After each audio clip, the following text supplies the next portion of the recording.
hello, amigas, and welcome to Amiga Handle Your Shit podcast. I am here with my glorious friends. Hola! Once again.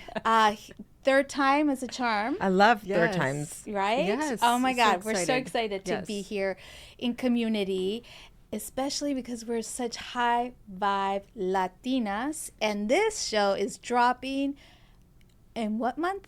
Hispanic Heritage September. Month. That's what it is. Yes. Yes. So we're excited to be here. Que viva la raza, que viva. Oh, excuse me. Oh my God, look at that. This is all. Clear the throat, girl. We got a lot to talk about. Let's go. Let's go. ready. Let's go. These girls are ready. Oh my God, we have Marisela and Lizette, and we're here to make shit happen, amigas. Because here's the thing. And there I go again.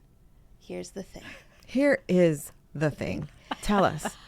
So, according to data, and I know y'all love data, Hispanic. The data.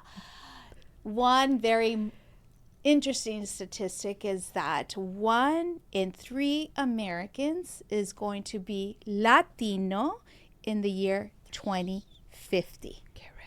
Get ready, amigas. Hay Are que you ready? hablar español. Hablar. But you know what? It's actually an integration into the culture Of also course. of American, right? Of course. It's Espanol and English. And that's also statistic of the younger population. Like 83% of Latinos speak English. Of course. Right? So Yes. that's also, I think, a misconception. And it's like, how do you have the pride of your culture? Aquí está español. Este es mi lenguaje natal. Yeah, yeah, Right? sí. Yeah. Yet, how do we integrate it into what we're doing here? Yeah. Right. Yes. Yes, and I'm at fault for one thing, which is when I had my kid, she's now 13 years old, and at first I spoke to her in Spanish, and so I did a disservice because at the moment that she started going to one of the schools, I mean, she was at that point she was like 2.5. And all the little girls were like speaking like English. And so she's like, I'm like, and I feel so badly for her. Wait, let me stop you right now. I'm going Right? to tell you, you did exactly the right thing, because that's been my hardest thing for my children, is to get them to speak Spanish. Yeah. And that was the time that we are supposed to, as mothers, to integrate them into the culture. So it's absolutely perfect. I'm actually going to applaud you Yeah. and for say sure. yes, because I bet For you right sure. now she speaks both. Well, The she's more that they're exposed to Yes. the English language, the less they speak. I was on the same trajectory with you, Jackie. We spoke nothing but Spanish in my house with my oldest, and he only spoke Spanish until he got to preschool. And the more he's 16 years old in his sophomore year, and he still speaks it, but he's got a ways to go. Yeah. So the more you're integrated into the culture, rightfully so, you pick up the language. My failure has been in that we haven't been so stringent in speaking Spanish at home. Yeah. And not because, simply because it's such an important cultural tool.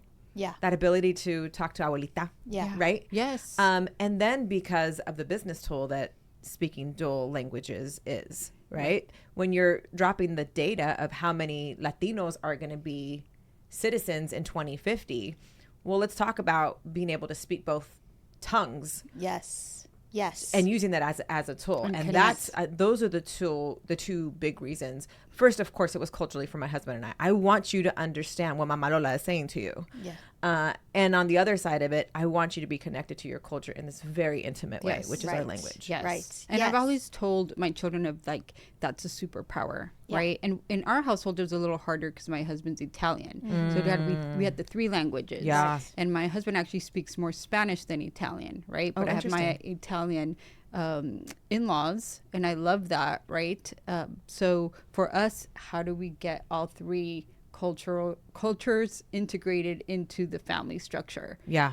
That's been our challenge. Yeah, I but mean, the love it. tongue is definitely one. The food is definitely another. The way that we celebrate is the third. Like, we live it. I don't think it needs to be this where, again, I'm with you, Jackie. I feel like there's this part of failure that I haven't been so stringent on speaking Spanish. But it it is entwined in everything in so much aspect, because it comes from us. It flows from inside of you. Who you are, does. la mexicana de que eres, is just, you don't have to try at that, but there are some things we have to work more at, because we live in the United States. We're American, and we live in LA. Which is also kind of Mexico. Because it's baby Mexico. There's so many of us Latinos, like, knowing you're going to come across somebody in a day who speaks only Spanish. Only Spanish. Who speaks only Spanish. It's really crazy, isn't it? Yeah. I mean, it is baby Mexico. Yeah. I think about my grandmother, que descanse en paz. Like, both of my grandmothers lived in the United States more than they lived in Mexico. Yes. And they still only spoke Spanish. Right. They were very enclosed, right? Like, they only went to the marquetas that were, well, past a certain point, because in the 60s and the 70s and even in the 80s, most markets were not bilingual. It wasn't until like Superior, Vallarta came on the market, and more Latinos were behind the counters serving the community. Right. But you see more and more people who have lived in the United States longer and still only speak Spanish. And I think it's really important that we're speaking to. Yes. I agree. That we're speaking to. Yes. I agree. Yes. I think it's vital, especially if you have a business and you want to market, right? And there's so much data out there that we as Latinos are driving America. Yeah. I have this wonderful magazine, or what do you call this stuff? It's data driven. It's called 2024 Latino Donor Collaborative Impact Report. So it comes from the Latino Data Collaborative. Okay. And they put out these reports every year. And it's fascinating to see that we are in the lead in so many respects. Yeah. And just to make one mention is Hispanics are projected to account for 78% of net new workers between 2020 and 2030. So we are in that time right now. Yes. We are. It's not like in 50 years from now we are projected. No. Well, give me that number one more time. What was the percentage? So it's 78%. Wow. Isn't that crazy? And that's across the country? That's not LA? That's not LA. That's across the country. Though it is possible that LA takes or California takes a big chunk of it. Yeah. But overall, that's actually really... And sorry, go ahead. I was just going to say, that reminds me of our friend who had said, Latinos don't know these statistics. They don't know these numbers. No. They don't realize how much we're growing, how much we're expanding. It's like if they were lost in this time warp in the back and thinking that, still labeled as minority or just up and coming. But that up and coming is right now. Yes. So when you look at those numbers, it's happening now. In real time. What's the data on how many entrepreneurs are coming from the community? So do we have that? Yes, we do. Line on the right tells I think you that entrepreneurship. Yes, U.S. Latino entrepreneurship. So the number of Latino-owned businesses is growing 10 times faster than white-owned businesses. 10 times faster. 10 times faster. And we're a testament to this, ladies. We've got multiple businesses that we've started. And I can't believe it. This is where I feel we definitely took part of the American dream. I never would have believed that we would have this, but it just seems natural to be able to own a business. Yeah. Yes. And so grateful and excited about that. Yeah. Yeah, and it's so interesting that we dominate in so many sectors except in film. Yeah. So what do people go and see? They see, celebrities, they see them in films, and so there's that visual component. And so my question is like, okay, if we dominate in all these other fields, why aren't we dominating in that area? Yeah, it's an absolute monopoly. It's an absolute monopoly. It's an absolute monopoly. And how can we change that? Well, I believe it's still the growth and unfolding, right? If you think of layers and tiers, it's like it's from the base moving upwards, but then once you get to the top, it's like how are they then bringing reaching back. Reaching back. Yeah. Because the numbers are there. Like if you think about what Pixar did with Coco, that's true. Right? Yeah. Then it was astounding how many butts were in seats to watch Coco. Yeah. It was one of the all-time leading, and I don't have the data to support my argument here, but one is about the community supporting these stories on the big screen and watching them. That numbers are there. If we just take the really small slice of movies like Coco coming out, why aren't production companies and big movie companies continuing to produce these types of stories? Because it's obvious that we want to hear them, we want to see them. They're a reflection of who we are. I don't know, which goes back to why it's a monopoly. But I'm going to say that I feel like I've seen the change. I'm starting to see more movies with more diverse casts, more Latinos as the main actor. But it doesn't mirror the growth that like a 78%. It still feels a little bit like crumbs. Yeah. I think we also get to understand. It still feels like crumbs. And I really feel there's an undertone of racism in it because maybe they're just really scared because the numbers don't lie. But at the same time, I'm like, well, you're going to make more money, so why wouldn't you? Right. But then how do we... But who do we get to be to take away that fear? Yeah. Right? And it's like, how does that message... And I think from a process of evolution, I don't think we should always assume that it's going to happen overnight. Right? So yes, those numbers are there. But like we were saying, it's like, I don't think enough people recognize that those numbers are existing. And you need to bring it to the forefront. Thus, this conversation. Right? But they need to be... We need to share that. And then on the other side, it's like, who are we to be the bridge to show, hey, there's nothing to fear because we literally are here to be in it together with everybody in America, right? Even though we have this cultural, like this is what makes us special. Like everybody who you are makes you special. And this is the Latino culture. Yeah. But it is removing that fear. Yeah. I think that's certainly a part of the narrative here. If I had to sum up and put my stamp on why I think there is not more reflection of Hollywood, Latinos in Hollywood, it's the decision makers. It's the people sitting in the boardroom saying this is going to go green and this is not. I go to an example of an experience I had with, we were pitched for a major network, my company, to follow us around, and I was really excited about it because it was HGTV was a network we were being pitched to for our own show. We did a whole pilot. They followed us around for weeks. They followed a project that we did from start to finish. The reason I was the most excited about it is because if you watched the network at that time, which was this was 2018 to 2021 that it was in play, there was no Latinos leading a major show. I don't think there's one. Okay. Izzy Bateras down in Santa Ana. Okay. And that he's got one season under his belt. But tell me why on a network where you're talking about construction and renovation and transformation, there wasn't a major Latino leading a show. It is so what crazy. We were doing was the workers. Yeah. What we were doing was we were coming on as I'm painting, right? We were in the background. And so I was so bought into this idea, and we got all the way to the top of the network, got to the green light meeting, and we didn't get past that green light, and it happened twice to us. We got all the way to the top, all these iterations. So how do we, in legal terms, how do we pierce the corporate veil? Yeah. Because that's exactly what it is. Like, and how long ago was that? Sorry to interrupt. Our last pitch was in 2022. Okay. And man, I have to tell you, like there was so much what I felt wind at our back pushing us forward. There was, the first female presidential candidate coming in, vice president, and she had a very big presence.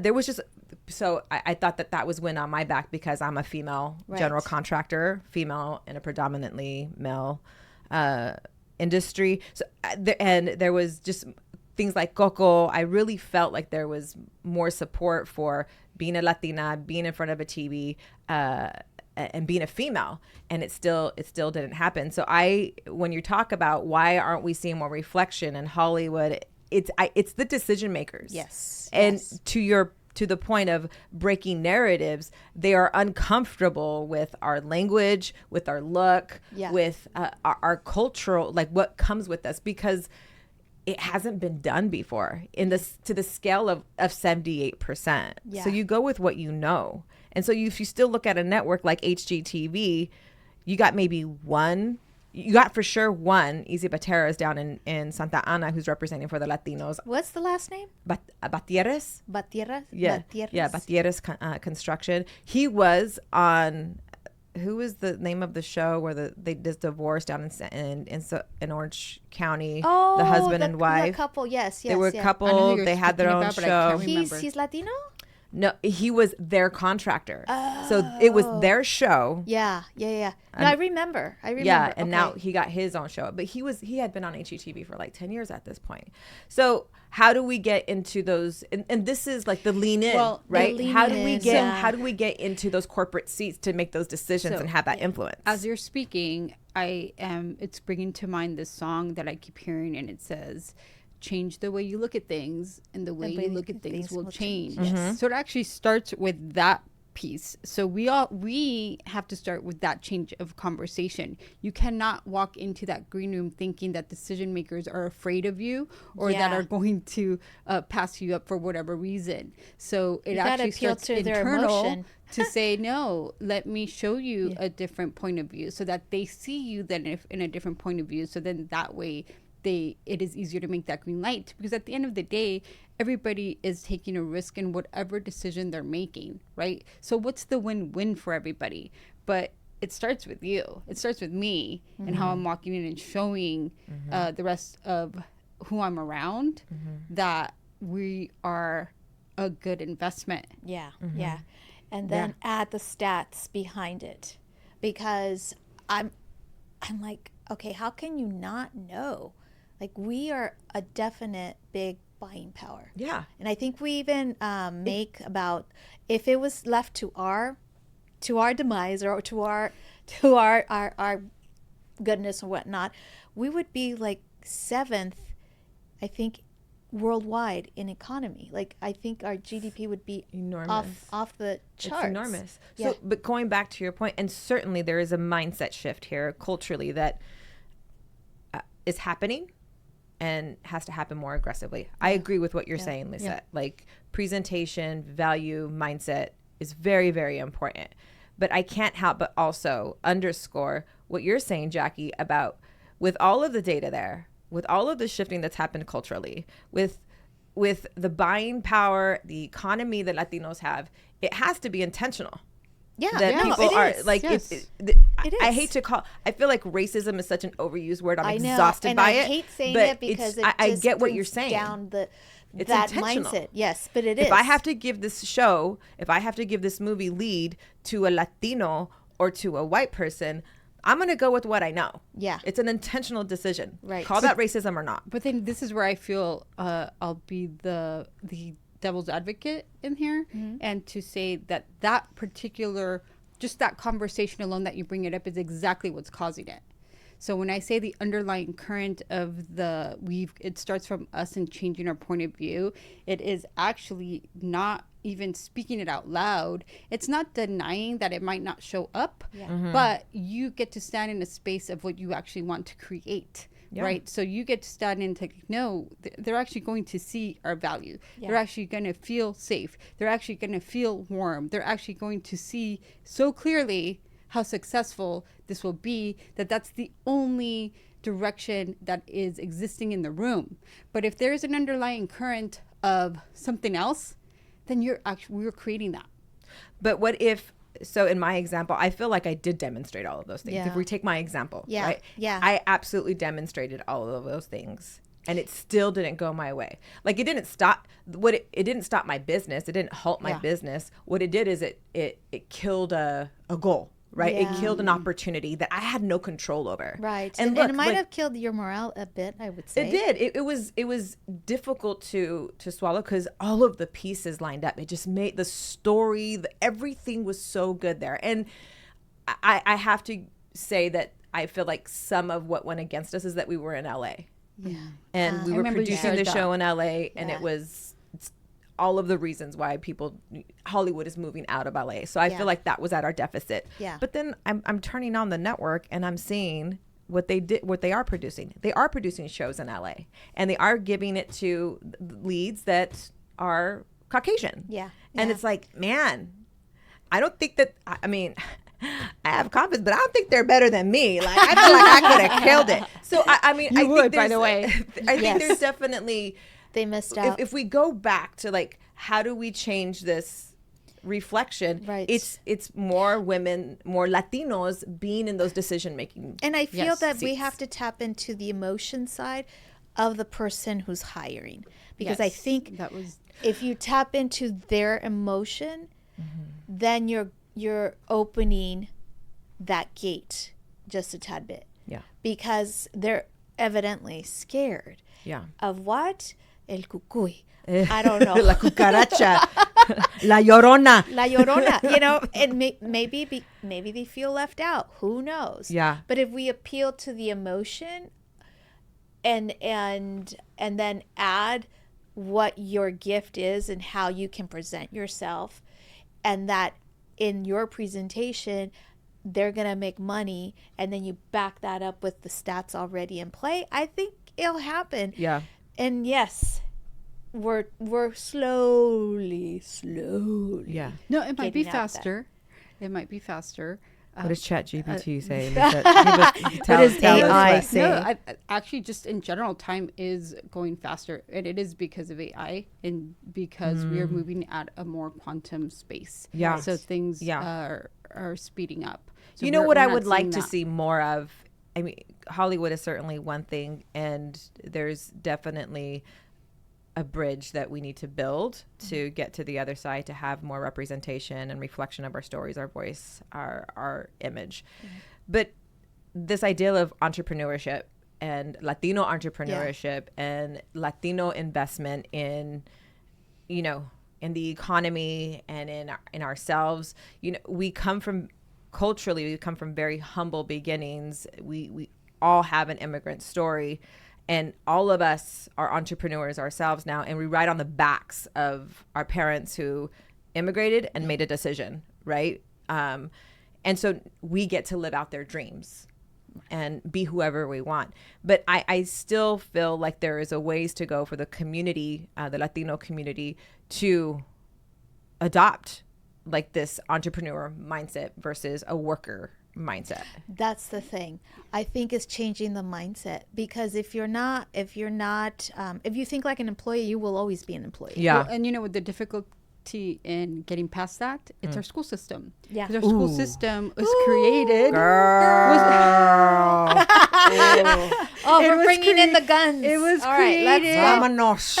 But it was created so that it would create the worker bees, Right. So for you to think outside the box was almost trying to be holding you down. Why are you thinking differently? I just want you to do these certain pieces. Like, no. So the entrepreneurs were technically a little bit of the black sheep. Yeah. At some point, because I have a vision. I think we can do this differently. No one's doing it yet. Let it be me. Right, or I have an idea. Yeah. So when you think of the school system's not set up that No, way. it's set not. up for you to regurgitate, Yeah. Memorize. memorize, Yeah. and not think. Right. Yes. Not think. God, that's So such how a do good we get our point. children to think? Right. Because that's actually going to be the breaking point. If we start thinking again. And But unfortunately, they're on their devices, and now they made it a lot And easier it's for worse. them. Yes. And it's worse because not Yes. only is the district not encouraging outside of a box thinking, entrepreneurship thinking, now it's being combated or reinforced, regurgitated with like what they're seeing on social media. Yeah. This is what my teachers are telling me and Right. what curricula is telling me, and this is what I'm seeing in front of me. This is how I need to be, and if I do not conform, there is something wrong with me. And you get punished if you don't conform. Yeah.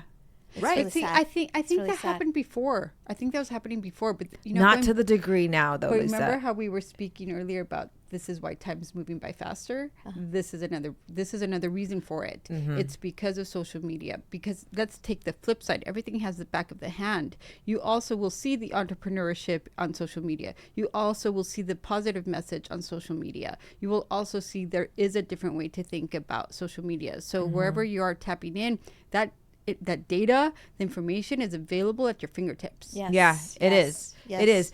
It's very difficult for a young person who is already not being trained to think on their own to stay behind a screen and to cross that bridge on their own, right? Well, this is where like it's a very conforming practice, right?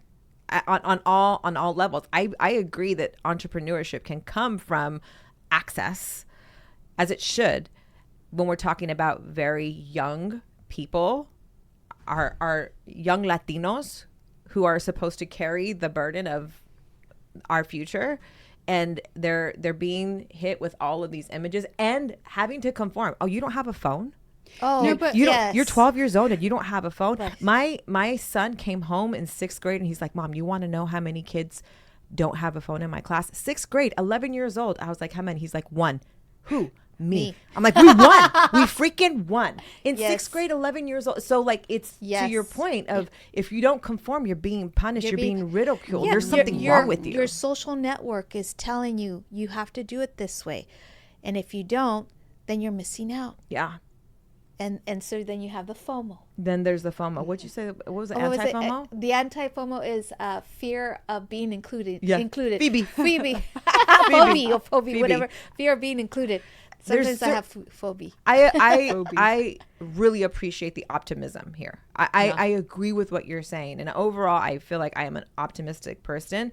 It's just, it can get difficult to stay optimistic about the youth. When I see the youth around me, I think about people in my sphere, and they haven't been able to cross that bridge. They haven't been able to break from the chains of this module that they're in, that they're stuck in, this race that they're stuck in socially on social media. So it's this selfie life, this approach of like, let me show you how great my life is. And on the back end, I know, girl, you're struggling. You ain't making rent. Like, I see no acceleration of your life, but on social media, you look like that. Yeah. And you're only fooling yourself. And so we're spending our youth are spending all this time, effort, energy in a collapsed mindset, because to your incredible point about how they've been trained academically, and then they're stuck with the addiction of social media and who they're supposed to be instead of who are you? Yeah. Who are you supposed to be? It's in you already, but you're stuck on the race of what does everybody else say? Who does everybody else say I am? They don't know how to break that chain. It goes with the thing that I say, I'm like, you're working hard at playing small. Oh, you've been saying that, and that's like I'm falling asleep with that now, Jackie. I'm like, but it is true. You're working hard at playing small, because that person who projects to be this big thing isn't, obviously. Right. So this is why I think also parents come into play, knowing differently where we're at. Another thing that I like about the statistics you were sharing, Jackie, is the fact that you're having more Latinos speaking English. We are up and coming. Like, our generation, what's the medium age right now? They're between 31 and 41. So we're old, like we're a young generation, but it's like we know differently than we were. You know, I came here in 1980s. So when I look at even my own children, what they have access to that I didn't have access to. Yeah. I'm always blessed, but I have to tell them, like, you don't understand what you have in front of you. But at the same time, it is a testament to the growth and the capacity of this American culture. Amen. Yeah. So I like my children go to private school, and that was not even in my vocabulary in elementary school. I didn't even know that existed. To tell you that, right? I came here and had to figure out the whole school system by myself because my parents didn't know. And when I go back, like, wow, how did I end up and I went to USC, right? But it's like, wow, how amazing was that? Incredible. But I had to figure it out. And so now my children are then on top of, not only is it their grandparents, now on top of their parents' own struggles, which were mine. And I see them, it's like, you know, in private school, at high school, again, I never would have imagined, but this is what gives me hope. This is then our job as parents to this generation to show what their contributions are going to be to the community. Yeah. And, right? And if we think about other cultures, let's just think about the white culture that's been doing this for generations, right? Somebody from Ireland or England immigrated here in the 1800s. And so for generations, they have been here. And what have those generations beyond that first immigrant, what have they been able to do to produce, right? Yes. So what you have done is you've bridged a very important gap, right?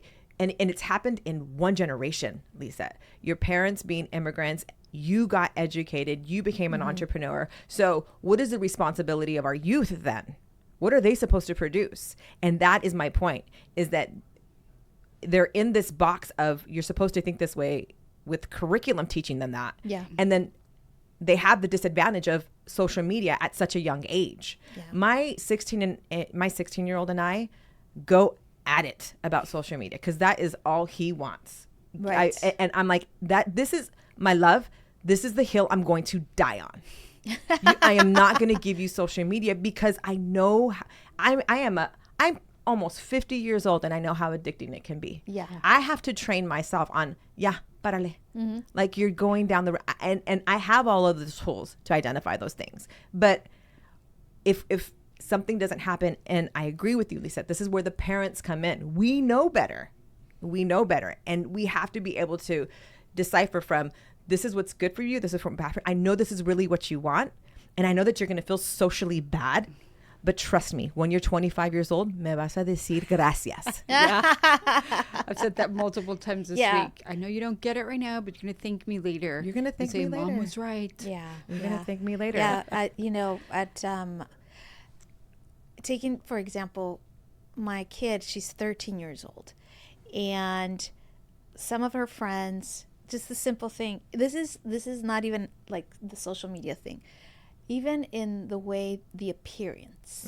So now that we have gel manicures and we have all these other products that you put on your hands, and these girls are getting Gel X and they're only 12, 13 years old. A Gel X is like an $80 manicure, am I no? Girl.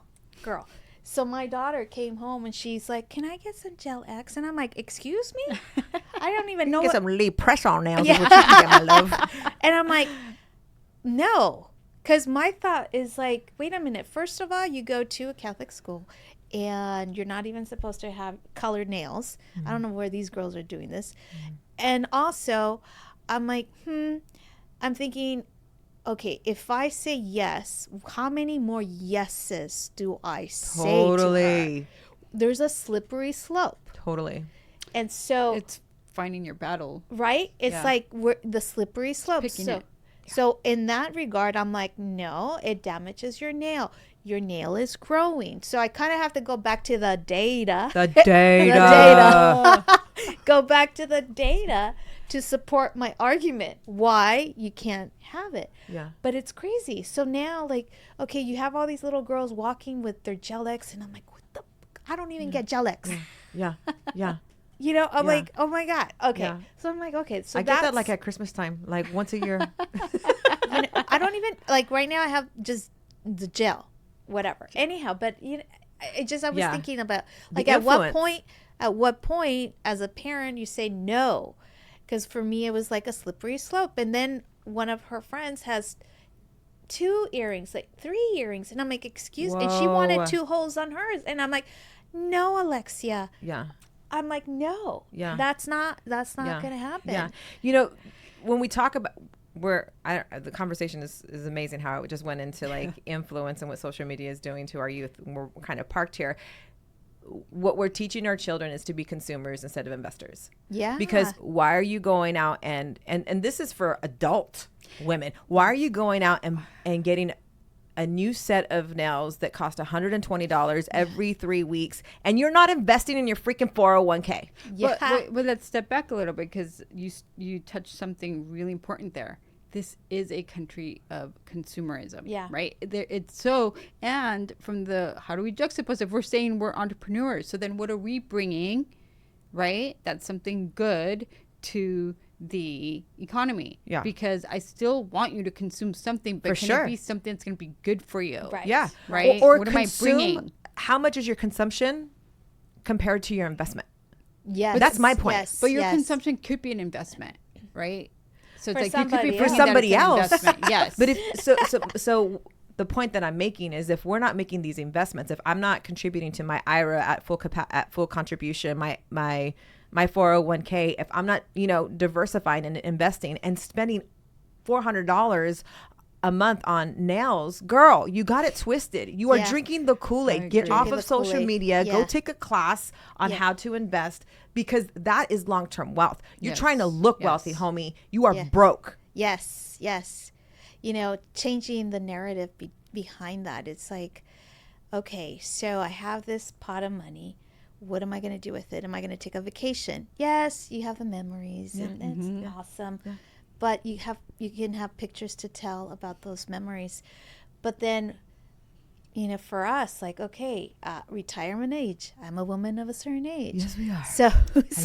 So how many years do I have left to be able to live comfortably and whatnot?